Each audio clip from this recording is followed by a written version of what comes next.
আমাদের সমাজে নারীকে খাটো করে দেখার এই দৃষ্টিভঙ্গি পাল্টাতে হবে, তা না হলে আমাদের কোনো ভবিষ্যৎ নাই। সম্প্রতি মহিলাদের উপর যে জঘন্য হামলার খবর আসছে তা গভীরভাবে উদ্বেগজনক।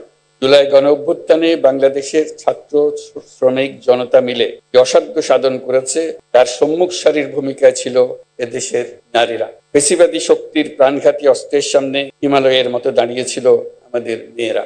আজকের দিনে স্মরণ করি সেই সব শহীদ নারীদের যারা জুলাই গণ অভ্যুত্থানে সর্বোচ্চ আত্মত্যাগ করেছেন। শ্রদ্ধা জানাই জুলাই আহত নারী যোদ্ধাদের। দোয়া করি তারা যেন দ্রুত স্বাভাবিক সুস্থ জীবনে ফিরে আসতে পারেন। গণ অভ্যুত্থানের সম্মুখ সারিতে থাকলেও আমাদের সমাজে এখনো অনেক ক্ষেত্রেই নারীরা পিছিয়ে আছে। নারীদের অর্থনৈতিক ক্ষমতায়নে সরকার সবসময় সচেষ্ট। এই জন্য বিভিন্ন ধরনের উদ্যোগ চলমান। দুস্থ মায়েদের আর্থিক সহায়তা প্রদান, নারীদের প্রশিক্ষণের ব্যবস্থা, ক্ষুদ্র ঋণ কর্মসূচি, কর্মজীবী নারীদের থাকার হোস্টেল, ডে কেয়ার সেন্টার সুবিধা সহ নানান ধরনের উদ্যোগ অন্তর্বর্তী সরকার দিচ্ছে।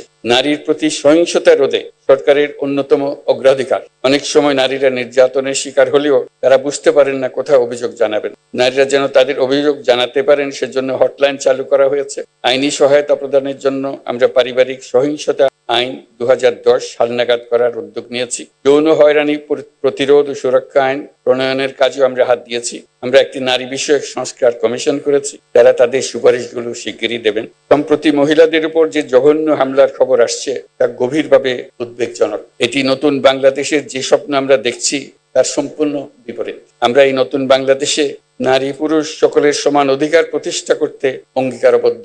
আমরা আমাদের সকল শক্তি প্রয়োগ করে এই অধিকার প্রতিষ্ঠা করব। আমাদের দেশের মেয়েরা অত্যন্ত সাহসিকতার সঙ্গে তা নিজ নিজ ক্ষেত্রে গুরুত্বপূর্ণ ভূমিকা রাখছে।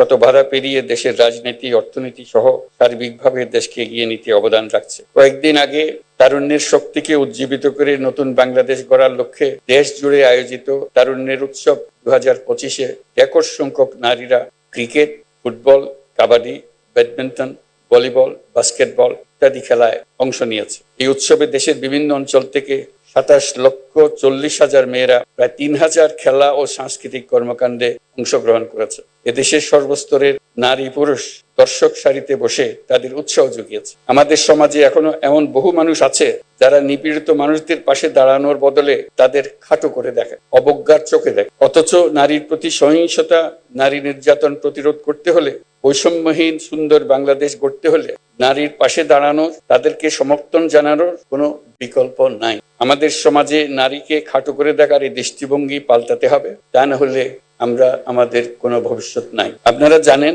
পতিত স্বৈরাচার দেশে নৈরাজ্য সৃষ্টি করতে বিপুল পরিমাণ অর্থ বিনিয়োগ করে যাচ্ছে।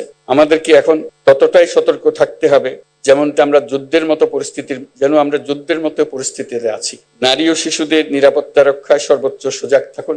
নিপীড়নের বিরুদ্ধে সামাজিক ঐক্য গড়ে তুলুন। একে অন্যের পাশে দাঁড়ান। একটি সুন্দর শান্তিপূর্ণ সমাজ গড়তে সরকারকে সহযোগিতা করুন।